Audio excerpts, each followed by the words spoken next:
kita rendam, okey. Rendam dia slow, bukan kena lepas gitu, slow, letak slow je. Sebab apa kita letak slow, kita tak mahu bagi tepung tu berselera. Okey, lepas tu kita jingle, dia panggil jingle lah dalam bahasa orang Kod dia panggil jingle. Tu angkat perlahan-lahan, jangan angkat pun tak boleh terkejut. Kita kira 10 second, 101, 102, 103, 104, 105, 106, 107, 109, 110. Okey. Bagi shake 10 kali. Apa tujuan kita shake? Nak buang excess apa yang lebih-lebih tu lah. So, kita masuklah dalam ni balik. Sama juga, dia tak boleh turun sikit ke bawah tu. 7 kali juga kita berdiri. Tak 7 kan, nak 5. Tapi saya guna, kita belajar macam tu, kita pakai macam tu lah kan. 1, 2, 3, 4, 5, 6, 7. Okey. Cantik lah saya berdiri.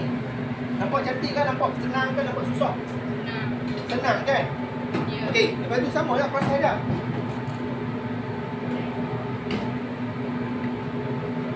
Kalau kita kasar, berselera dah tepung tu. Kalau kita lemah lembut. Okey, siap. Ayam kita dah siap.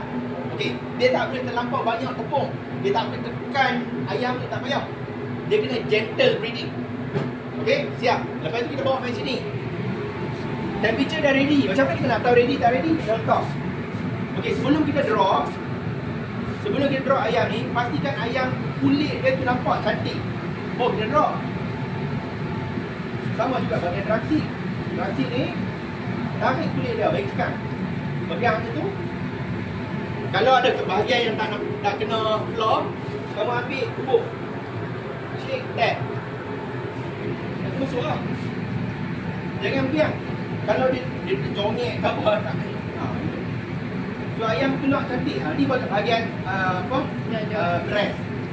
Okey. Kena bagi cantik. Tapi kalau orang dah lama selalu duk breeding, dia tak ada masalah pun, dia pandai je. Dia cepat. Jadi saya tunjuk cara perlahan-lahan lah. Tengok tadi ayam ni dengan ayam tu, apa beza dia? Timer. Okey? Ada ke timer?